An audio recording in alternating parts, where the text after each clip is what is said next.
Because Norfolk Citizens Advice is launching a new winter support campaign to assist people in Norfolk. Keeping Norfolk Warm is designed to help you if you're struggling with the rising cost of household bills. There's an offer of quick, practical support if you need tips, access to grants or energy-efficient appliances. Mark Hitchcock is the Chief Executive of Norfolk Citizens Advice and joins us in the studio this morning. Mark, thanks for coming in. Good to see you. And you, sir. And thank goodness, from the point of view of everybody's household bills, that the temperatures have crept up a little bit, because we have had a very cold spell, and that must have made life very busy for you at Citizens Advice.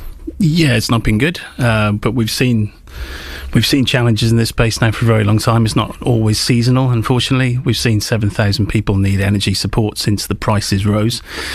I'm glad that spring is starting to sprung, but we know that over the course of just this calendar year, we're going to see 3,000 to 4,000 more people that are struggling to pay their bills every week. So despite it getting a bit warmer, we know the problems will exist. So in terms of not so much the temperatures, but people's financial position, has it been a harsh winter in Norfolk? Yeah, I think it's still struggling. I think it probably gets less media coverage as well, because the pricing may start to come down slightly. But people have really struggled to pay their bills for a long time now. They've used up an awful lot of their savings, and there's a large chunk of society that's really struggling to get by every month. It's a good point, that, about people using up their savings. So it may have been a few years ago there were people who were able to cover the cost, but that's money they had to fall back on has now gone. Yeah, that's the case. So we see quite a wide range of people. That's the really startling thing. We're seeing people who have very low incomes, perhaps. We're seeing people, lone adults, people, maybe one parent families, and that's maybe what you'd expect me to say. But we're seeing people on two incomes. We're seeing particularly people in rural areas struggling to pay for the kind of costs that they would have done before in a kind of reasoned way. So it's a very broad range of people that are coming to us saying that we can't cope. And I mentioned this campaign that you're launching at Citizens Advice. Tell me about it. What sort of support do you think you can offer? So it's trying to make sure that people are aware of the support that's out there. So we're not focusing on one particular type of resident. We're saying anybody that's having any issue at all, be it great or small, please come and see us. So as you know, we're a charity. We've got very high quality free advice provided to anybody that needs it. So we will sit down with somebody and understand all of their issues, as well as energy, if there's anything else we can help with. And then the support, particularly around energy, is going to be helping people to deal with bills, to get prices down, maybe to talk to suppliers to advocate on their behalf as well.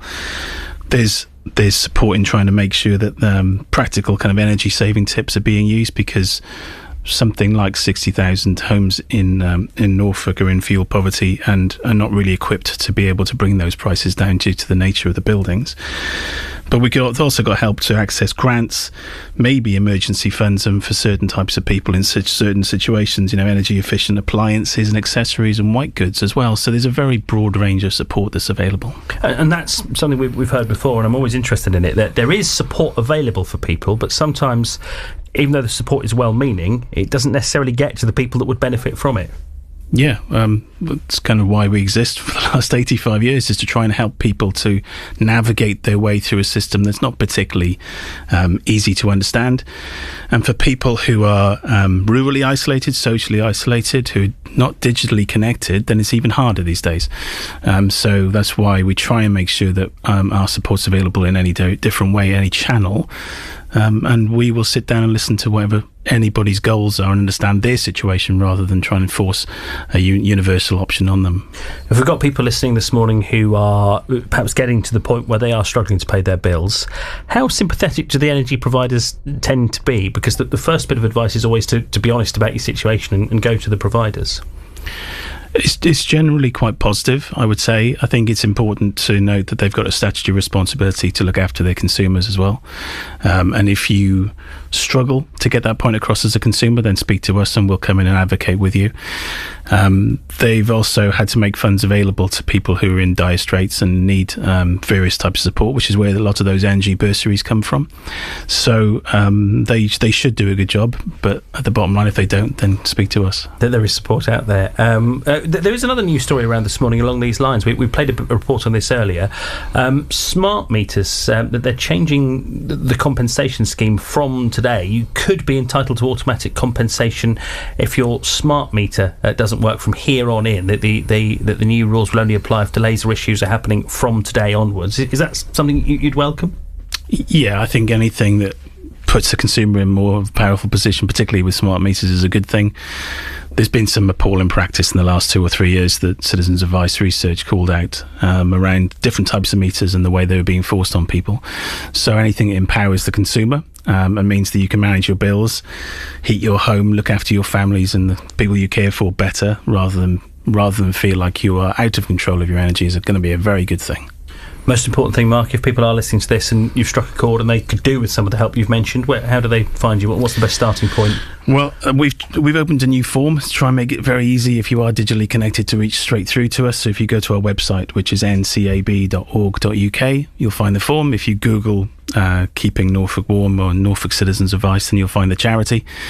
You'll also find our phone numbers, and you'll be able to visit our offices around Norfolk. Yeah, and wherever you are in Norfolk, there'll be a Citizens Advice, hopefully somewhere near, who can help you. Mark, nice to see you. Thanks very much for coming in this morning to tell us all about this important subject. Mark Hitchcock there from Norfolk Citizens Advice, talking about a campaign called Keeping Norfolk Warm.